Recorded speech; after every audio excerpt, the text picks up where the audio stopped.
독창이 준비되어 있지만 생략하고요. 우리 지금 이머전시로 갑자기 전기가 안 들어와서 교회당에서 영상으로 지금 생방송을 내보내지 못하고 있습니다. 컨퍼런스 콜로 접속을 부탁드렸는데요. 지금 20여 명이 접속하여 지금 방송에 참여하고 계시고, 본당에는 지금 에어컨도 안 나오는데 아주 뜨거운 그런 상황에서 생방송 팀들이 함께 예배를 드리고 있습니다. 오늘 저는 말씀을 좀 간략히 드려야 될 것 같습니다. 오늘 말씀은 출애굽기에 나타난 선악의 대쟁투 두 번째 국면에 대해서 말씀을 준비했습니다. 오늘 본문의 말씀은 히브리 9장 22절입니다. 혹시 성경을 가지신 분들은 히브리서 9장 22절의 말씀을 한번 펴주시기 바랍니다. 율법을 쫓아 거의 모든 물건이 피로써 정결케 되나니 피 흘림이 없은즉 사함이 없느니라.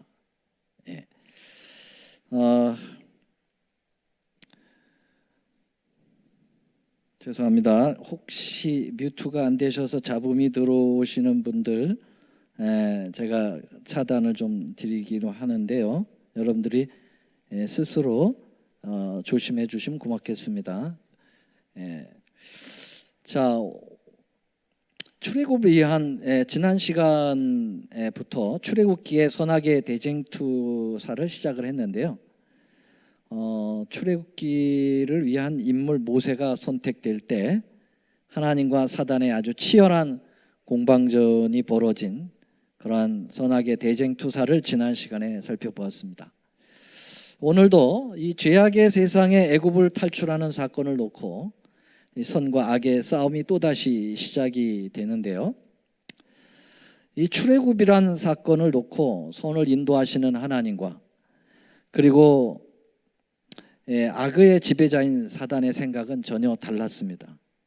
하나님은 희생이라고 하는 sacrifice라고 하죠. 희생이란 이 구원의 원리를 출애굽의 목적으로 내걸었습니다. 명분을 그렇게 걸었죠. 사단은 이 애굽 바로를 통해서 이 희생을 막는 방법을 일을 더 시킬 수밖에 없다고 생각하고 거기에 일이라는 것을 승부로 내걸었습니다. 이제 하나님은 그 인물 모세를 통하여 내 백성을 내보내라고 바로에게 요청하도록 하였습니다. 그때 예수님께서 하나님께서 떨기나무에 역사하여 나타나셔서 이제 나는 여호와 하나님이다 그렇게 표명을 하신 다음에 너는 이제 애굽으로 돌아가서 네 백성들을 이제 인도하여 내어라라고 명령을 하십니다. 그때 그 인도하여 내는 명분을 분명하게 말씀하셨습니다. 출애굽기 3장 10절 말씀인데요.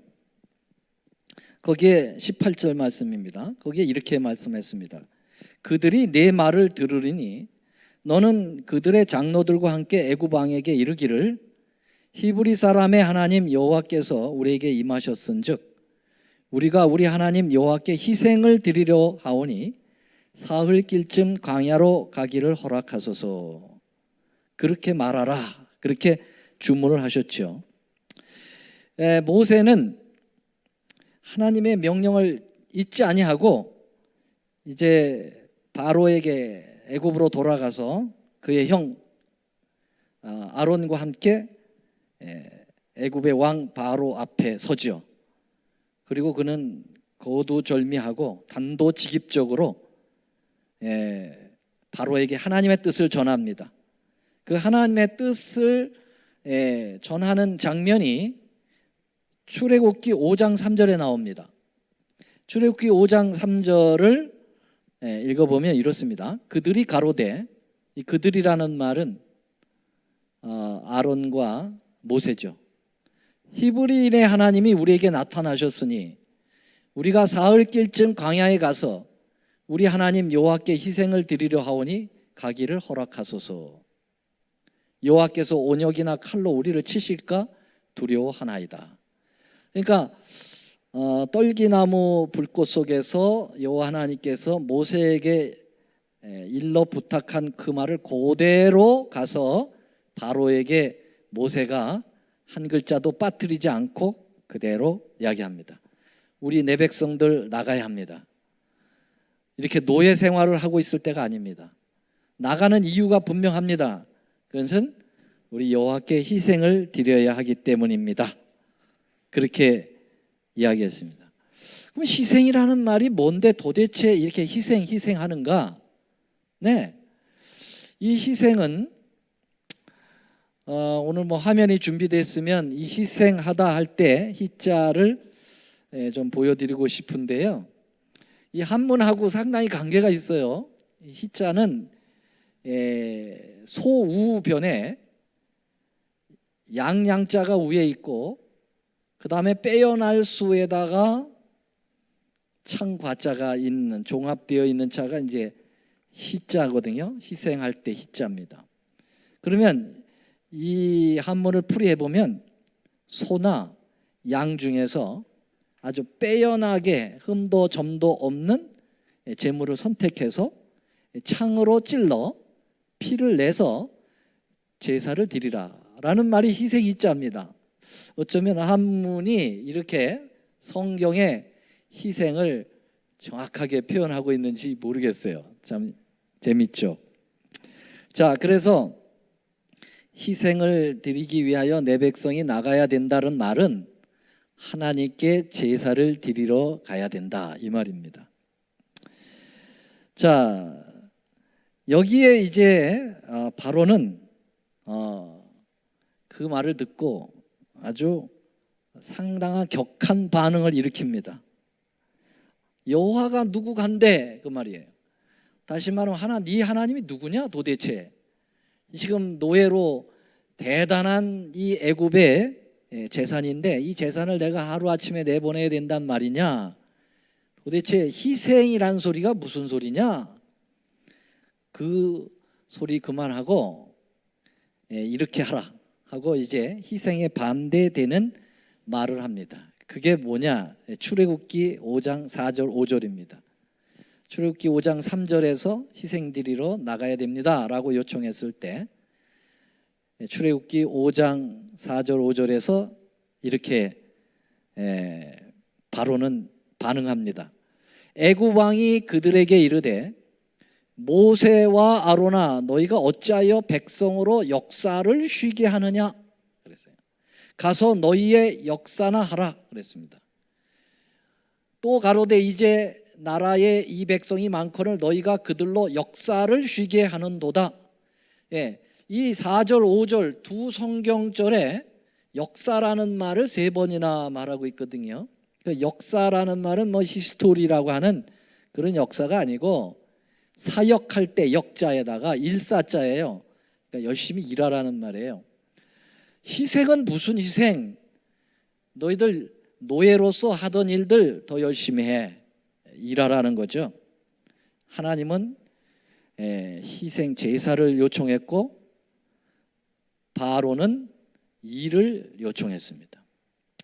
그래가지고 이 바로가 일을 더 많이 하기 위해서 출애굽기 5장 7절 9절에 보면은 너희는 백성에게 다시는 벽돌 소용의 집을 전과 같이 주지 말고 그들로 가서 스스로 줍게 하라. 또 그들의 전에 만든 벽돌 수요대로 그들로 만들게 하고 감하지 말라. 그들이 게으름으로 소리질러 이르기를 우리가 가서 우리 하나님께 희생을 드리자 하나니 그랬습니다. 어느 분이 좀 티슈 좀 하나 갖다 주시면 좋겠습니다. 또 가지고 자 그래서 여기 있습니다. 고맙습니다. 감사합니다. 많이 덥네요. 자, 바로가 일을 더 시키는 거죠. 전보다 더 시키기 위해서 예전에는 벽돌을 만들 때 집을 섞어 가지고 찢어내거든요. 근데 집을 주지 말고 집을 또 니들이 다 구해가지고 그리고 벽돌을 찍되 제한된 시간 안에 수요는 똑같다. 그 말은 죽어라고 더 일하라 그런 얘기죠. 네. 그래서 그러면서 하는 말이 하나님께 희생을 드린다고 하는 것 때문에 내가 이렇게 하는 거다. 그래서 이제 여기 희생과 일이 이제 서로 대칭을 이루게 되었습니다. 하나님께 제사를 드릴 것인가? 아니면 열심히 땀을 흘려서 일할 것인가? 이 말은 다른 말로 피를 흘릴 것인가 땀을 흘릴 것인가. 여러분 제사 드리려면 뭐가 나와요? 피가 흘려지죠. 그러면 일하면 뭐가 나와요? 땀이 나오죠. 그래서 두 액체의 싸움이에요. 하나는 피라고 하는 액체와 하나는 땀으로의 액체입니다. 그래서 이 피는 다시 말하면 예수님의 십자가의 보혈의 피를 상징하는 거죠. 그래서 이 피는 예수님을 믿음으로 구원을 이룬다라는 그 사상 체계, 그 신앙 체계고요. 바로가 요청하는 건 뭐냐면 땀을 흘려서 열심히 일하라라는 말은 너희들이 먹고 살아야 되잖아. 너희들의 생명은 일하는 데 달려 있어. 그렇게 제사 드리는 거에 달려 있는 게 아니야. 이게 이제 마귀가 하는 일이죠. 이게 이제 바로가 이스라엘 백성에게만 얘기했던 게 아니고 오늘날 우리에게도 똑같이 이야기하는 겁니다. 하나님은 예배 드려야 돼. 예배. 코로나가 아무리 많아도 예배 드려야 돼. 그래야 너희들 살아. 왜냐하면 거기 예배에 예수님의 피가 있으니까. 계속 이렇게 하게 하는데 마귀는 무슨 예배야? 먼저 사람이 살고 봐야지. 그러면서 먹고 사는 일에 집착하도록 하고 육체적 건강에 아주 집착하도록 하는 거죠. 그래서 이 땀과 피의 싸움은 이 출애굽 당시에만 있었던 것이 아니라 이게 오늘날까지도 계속되는 것이고 앞으로 예수님 오실 때까지 이 싸움은 계속되는 거예요. 예배를 드릴 거냐 아니면 내가 노력을 해서 내 행위로 구원을 얻을 거냐, 이제 이 얘기죠. 결국은 바로가 희생을 반대했고요. 그래서 안 내보낸다 그렇게 결정을 하게 되니까 결국은 재앙을 맞이하게 되었습니다. 몇 가지 재앙을 맞이했죠? 10가지 재앙을 맞이, 10재앙을 맞이했습니다. 이건 뭘 얘기해 주느냐면요, 행위로 말미암는 의인은 결국 재앙을 맞이한다는 이론입니다. 지금 당장은 잘 먹고 잘 사는 것 같은데 결국은 재앙을 맞는 것이, 내가 노력을 해서 일해가지고 땀 흘려가지고 내가 산다라고 하는 이러한 신앙 체계는 무너지는 거고요. 결국 심판을 받을 거예요. 그래서 하나님은 애굽에 재앙을 내리면서 이 사실을 보여주는 거죠. 근데 재앙이 10가지 재앙인데 다 어디에 내렸느냐면요, 나일강의 강물이 피로 되는 거, 그 다음에 개구리 재앙, 이재앙, 파리재앙, 생축의 악질, 독종, 우박, 메뚜기, 암흑, 그리고 마지막 장자재앙, 이렇게 10가지가 내렸는데요. 이 재앙들을 가만히 보니까 내린 그 재앙들의 그 대상이 다 애굽 사람들이 신으로 섬겼던 거예요. 나일강도 그들이 섬기는 신이에요. 그리고 개구리도 그들이 섬기는 신이고, 이도 신이고, 파리도 신이고, 이런 것들이 다 신인데 하나님께서는 아주 너희들의 신이 얼마나 엉성한 신인지를 내가 보여주겠다. 그들이 믿는 신에다가 저주를 내려가지고 재앙을 하니까 완전히 애굽의 신앙을 초토화시켜버리는 주님의 모습을 보게 되죠. 자, 그래도 말을 안 듣고 계속 고집을 피다가 이제 10재앙까지 가잖아요. 그러면 이 10재앙의 때 이제 굴복을 시키는데 하나님은 이 마지막 10번째 재앙을 무엇으로 굴복을 시켰을까요? 아시다시피 유월절 어린 양의 피로 굴복을 시켰어요. 역시 피거든요. 그래서 예수님이 피 흘려 제사를 드려라라고 하는 것을 가지고 명분으로 바로에게 내 백성 보내라고 계속 요청을 했는데 말 안 들었을 때 결정타를 매긴 것도 바로 뭘 가지고 한 거라고요? 예수님을 상징하는 어린 양의 피로서 결정타를 먹이게 된 거죠. 그래서 이 어린 양의 피는 고린도전서 5장 8절에 뭐라고 얘기합니까? 이것은 바로 예수 그리스도라고 그랬습니다. 그 6월절 어린 양, 그것은 예수 그리스도다, 그렇게 했어요. 그래서 사실은 예수님의 십자가의 피로 애굽에서 빠져나오도록 하는 결정적인 것이죠. 애굽이라고 하는 세상은 우리가 아시는 대로 세상을 나타내잖아요. 세상.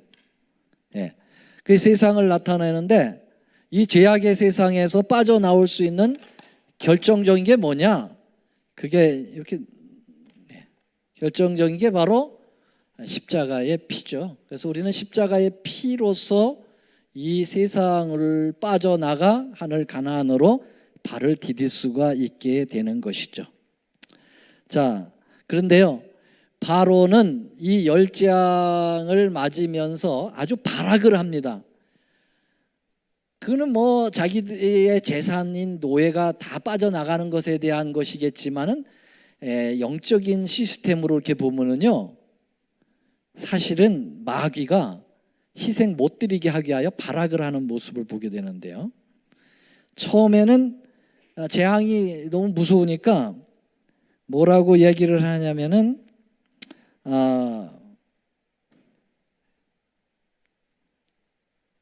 이제 나가서 희생 드리지 말고 여기서 희생 드려요. 여기서. 그렇게 얘기해요. 그 다음에는 그래도 안 되니까 이번에는 뭐라고 그랬냐면 너무 멀리 가지 마. 출애굽기 8장 28절에. 그 다음에 세 번째로는 그러면 남자만 가서 여호와를 섬겨. 그래도 안 되니까는 짐승만 끌고 가고 어린아이들만, 땡큐, 고맙습니다. 어린아이들만 데려가서 해. 이렇게 아주 끈질기게 물고 늘어지는 거예요. 그래서 어떻게 보면은요, 이 선악의 대쟁투에 출애굽 방해를 하기 위하여 사단은 피 흘릴 정도로 덤벼들었어요. 그런데 말이죠, 오늘날 이 죄악의 세상에서 탈출해 가지고 하늘 본향으로 가는 백성들은 싸우되 피를 흘려요, 안 흘려요? 피를 안 흘려. 그냥 적당한 선에서 양보를 하죠. 근데 마귀는 아주 피 흘리기까지 싸워요.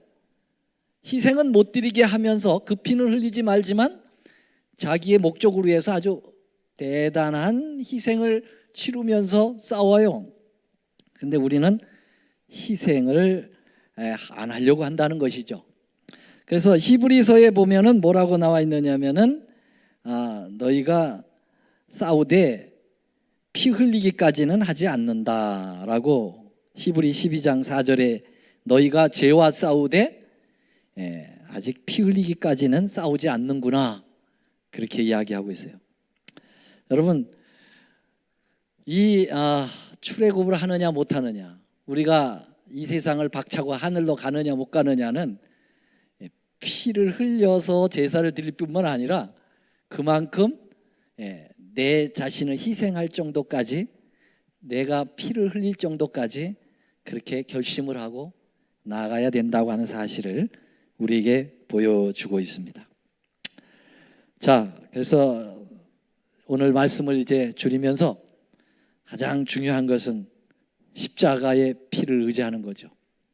십자가가 우리를 살릴 것입니다. 우리 예배에 그래서 십자가의 피가 있어야 합니다. 예배만 드리면 뭐하나 십자가의 피가 없으면 아무 소용, 그거는 마치 희생의 제물이 없는 가인의 제사와 같죠. 그래서 우리가 예배를 드릴 때도 언제든지 예수님의 십자가의 보혈을 의지하고 회개하는 마음으로 내가 내 죄를 예수님의 십자가의 보혈의 피로 용서를 받는다라고 하는 심령을 가지고 예배를 드려야 되겠습니다. 오늘 이 시간에도 우리가 이렇게 뜨거운 그러한 여건 속에, 또 불도 안 들어오고 여러 가지 어려운 여건 속에도 우리가 기필코 이렇게 방송으로도 예배를 드리는 이유는 바로 하나님께서 이스라엘 백성들을 애굽에서 끌어내실 때 그 심정을 우리가 헤아리며 거기에 순종하기 위해서 하는 것입니다. 예언의 신 말씀 몇 구절 인용기를 읽고 마치겠습니다. 가룟 부분기별 1권 411쪽에 보면 우리는 십자가 가장 가까이 갈 필요가 있다. 거기서 우리들 자신이 겸비하면 할수록 하나님의 사랑은 더욱 고상하게 드러날 것이다. 사도행적 207쪽 208쪽에는 아주 정말 놀라운 말씀이 있습니다. 죄인이 도달할 수 있는 최고의 장소는 십자가 밑이다. 한번 따라서 해보시겠어요? 죄인이 도달할 수 있는 최고의 장소는 십자가 밑이다. 너무 멋있죠? 형제여, 십자가를 높이라. 그것을 높이라. 그것을 지켜드는 그 행위에서 그대는 십자가가 그대를 높이는 것을, 그대를 부축하는 것을 보고 놀랄 것이다. 역경, 공경, 슬픔 가운데서 그대에게 힘과 지팡이가 되어줄 것이다. 오늘 십자가로 결론을 맺겠습니다. 모든 예배가 다 그렇듯이 오늘은 더더욱 십자가로 오늘 예배의 결론을 내리고 십자가 안에서 모두 승리하시게 되는 여러분과 제가 되기를 간절히 바라면서 말씀을 드리겠습니다. 하늘에 계시는 사랑의 아버지, 이스라엘 백성들이 애굽에서 애굽할 때 사단은 정말 피나는 노력으로 그들을 막았습니다. 왜 그런가? 오늘 배우기를 예배를 드리는 것을 방해하기 위해서죠. 아버지 하나님, 이 선악의 대쟁투는 오늘날까지 계속되고 있음을 우리는 압니다. 어떻게든지 사단은 예배를 막기 위하여 이리저리 방법을 강구하며 노력하고 있습니다. 최근에는 코로나의 창궐로 전 세계에 예배당의 문을 닫게 하고 사람의 마음의 문을 점점 닫아버리게 만드는 그러한 일들을 저지르고 있습니다. 그러나 우리는 어떻게 해서라든지 온라인을 통해서라든지 가정에서 예배를 드린다든지 이걸 통해서 우리가 희생의 피가 필요함을 오늘 배웠사오니 아버지 하나님, 이럴 때일수록 우리가 게으르지 말고 주의 말씀과 진리와 또 하나님의 거룩한 이 예배에 동참하기를 생명처럼 여기고 피 흘리기까지 싸우도록 주님 도와주시옵소서. 주님, 또 우리 올랜도 중앙교회는 이렇게 갑작스럽게 또 전기를 나가게 해서 사단이 예배를 방해하고 있습니다. 아버지, 속히 복구가 되어서 내일 거룩한 안식일 예배에 지장이 없도록 아버지 도와주시옵소서. 주님, 오늘 저희들과 함께하여 주신 것 감사하며 우리 구주 예수님의 이름으로 간절히 기도 올리옵나이다. 아멘.